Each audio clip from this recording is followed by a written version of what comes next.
From this to this. From this to this.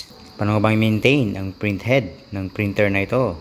Brother, DCP-T710W. Yan ang ating pag-aralan sa tutorial na ito. Okay, ladies and gentlemen, ngayong episode na ito ay papakita ko sa inyo kung paano linisin ang printer head ng Brother DCP-T710W. Kita niyo naman ang kanyang output, guys, hindi maganda, no? Kita niyo. So as of now, the printer is working on something, siguro nag-auto clean siya ng head niya. Pero pag ganito na ang print output ng inyong printer, huwag niyo nang hintayin pa na mas lumala pa yan. So the best thing to do is to maintain the print head. And this is what we're going to do in this tutorial. Okay, so first thing natin gagawin is pupunta tayo sa menu. Yan. So pag punta natin sa menu, kita nyo maintenance ang number 1. So press na natin yung okay. Ayan. So improve quality. Then check quality. Then okay.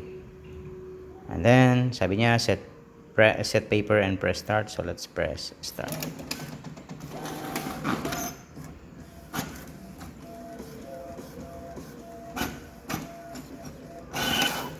Okay, so here is now the result.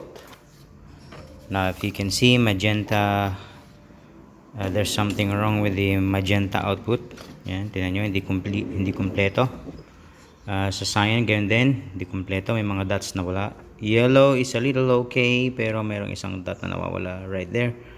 Black, maraming mga wala dun sa may bandang gitna. Okay, so next window here is that tatanungin ka niya. So is quality okay? Sabi niya, no, down, yes, up. So ating i-press yung down kasi no, down. How many gaps? How many gaps saan? So how many gaps? Select natin down. How many gaps sa magenta? Well, a few ba? Tingnan natin, hindi mo siya a few. Marami, no? So press down ulit. About half. Yes, that's about half. Ilagay natin sa many. Then okay. Then how many gaps ulit? Now sa cyan naman, sa cyan. Kita niyo naman yung cyan. So let's go down to a few, about half. Yan, about half. Then okay. How many gaps ulit sa yellow? Sa yellow. Kita naman yung yellow, a few. So press natin yung down. Let's go to a few. Yan, okay na yan. Now let's go to the last one, which is black. Black, lagay natin na about half. Yan, then press okay. Then we are going to press start as prompted. Press natin yung start, kahit alin dito sa dalawa. I will press green. Now this thing is now cleaning, as you can see. Now it's cleaning now.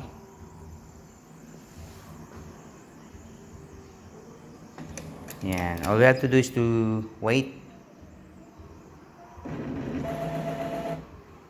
Yan. So may ginagawa yung printer natin in the background.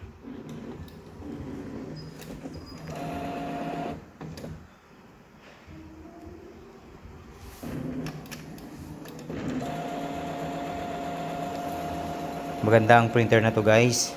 Brother DCP-T710W. If you wanna buy this one online sa mga legit stores, meron akong mga links na iniwan dyan sa description at sa comment section. Pero syempre, kahit anong printer, you have to maintain it properly para magtagal siya sa kanyang service. Just like what we are doing now.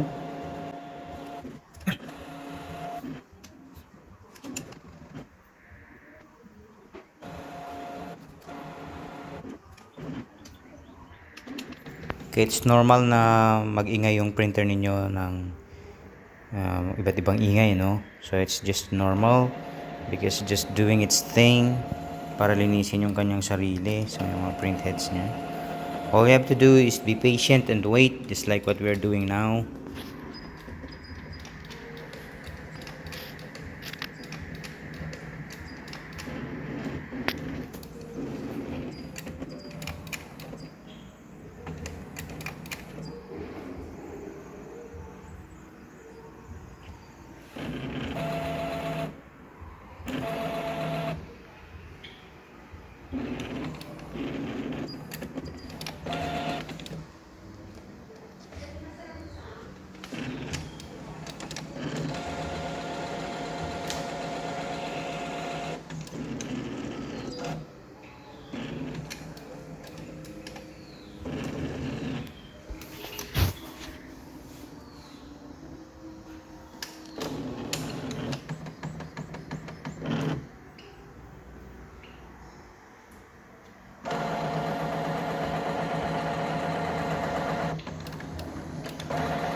Okay, so it seems na tapos na siyang maglinis. Now, the prompt here on the LCD screen says, check nozzle. Now you have the options, yes and no. Up is yes, no is down. So let's press yes. Set paper and then press start, it says. Let's press the colored button here. Green button.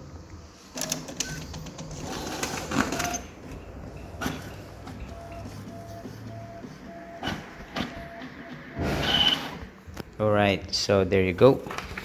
Here's now the output. Kumpara natin sa kanina. As you can see, the output is now better. All dots are complete. Magenta sign, yellow and black. Yan, kompleto na po siya. So it means that the print output should be better. Yan, so let us now print the thing that we were printing a while ago.